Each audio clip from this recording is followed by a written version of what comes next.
The Phoenix Suns are a dynasty. They're a dynasty in the making, shall I say. When you look at what makes up a dynasty, a young superstar, you need one. You got that in Devin Booker, who's only 24 years of age and haven't even scratched the surface of his prime yet. You need a co-superstar, a rising star. They have one in DeAndre Ayton, the #1 pick in the 2018 draft, who's only going to get better. He's a walking 20-10 guy. You look at the others, Mikal Bridges, 24 years of age. We know what he do on the defensive end, but now he's coming along offensively. By the way, he still haven't scratched his prime yet. And then you look at a guy like Cam Johnson, 6'7", 6'8", wing guy, lights out shooter, but coming along on the defensive end. He's only 24 years of age. What else do you need to make up a dynasty? A young coach, a young good coach at that. They had that in Monty Williams. He's not even 50 years of age. And last but not least, you have Chris Paul and Jay Crowder, two vets that still have 3 years left. 3 years left of playing at this level in their career. So when I look at this Phoenix Suns team, I look at this fan base that they have created, this culture. They are eye candy now to all around the NBA to come here and play with these young up-and-coming superstars. This is why I say the Phoenix Suns are on the verge of being a dynasty. Carry the hell on. Well, Perk, man, you know, I don't usually disagree with you, but on this one, I would say no. And here's why. The West is only going to get stronger, as we know. There's a lot of injuries happening in the West. Those dudes coming back healthy. No question. They're going to add players. And, yeah, they got young players in Phoenix that can ball out. There's no question about it. When you talk about dynasty, think about that word. You need at least 3 championships in 5 years to even start to talk about dynasty. Maybe 4-7, 4-6. Maybe you win one, go to a conference final, lose, go back, win again, lose. I don't see that's happening in Phoenix. I understand they got a young coach that's young, who's still innovative. People want to play for him, all those sort of things. But you keep forgetting, there's teams in Utah, there's Denver. LA got 2 killers right now in teams.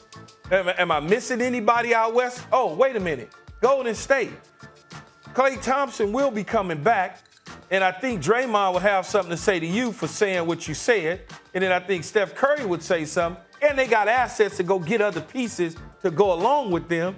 So I just look at the West. Then you got Brooklyn in the East.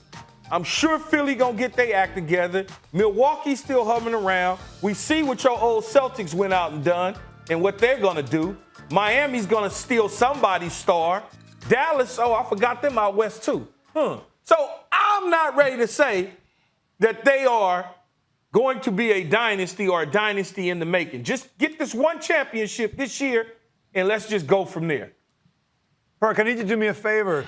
You know that air conditioner you have next to you keeping you cool right now in the Phoenix seat? You got to crank that thing up a little bit because I think you're getting a little bit of a fever right now.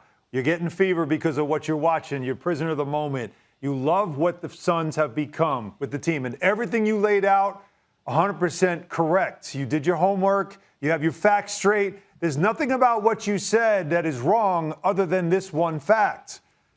To do a dynasty, you got to win one championship first to get it started. They've got to get this one.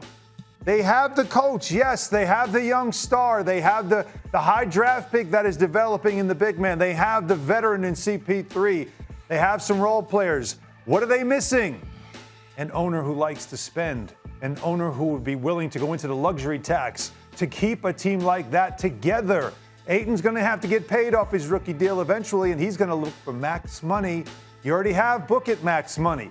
CP3's got another $40 million coming to him next year. And then you might want to keep him around a little bit longer beyond that and not let him walk away. Mikal Bridges might want to get paid now. Campaign might want to get paid now.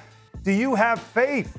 I have faith in everything you said about the makeup of this team being a team that can contend in the West for a number of years.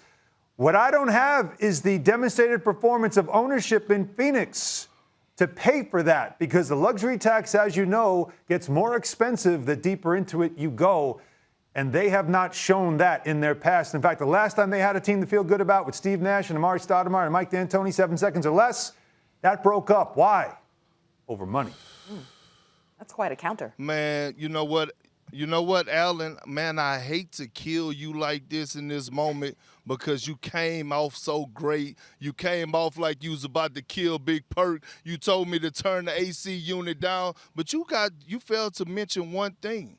The owner has stepped aside, and they have a black general manager in place. Ooh. By the way, a 3-time champion named James Jones, who's running the show, who was built under Pat Riley in that Miami Heat culture, who went to Cleveland and went to consecutive finals. Was part of one of the greatest championships of all time. Remember, he put this roster together. He drafted these young guys except for Devin Booker. He's the one that came here and changed the culture. He hired Monty Williams. He signed a great signing for a signing trade in Torrey Craig. He brought in Jay Crowder from the Miami Heat. He knows what it takes to stay under the salary cap, not spend too much money, but build a championship roster. At the end of the day, you need 2 superstars. You already have one in Devin Booker. We know he's one of the most prolific, efficient scorers in the game today. The guy could average 30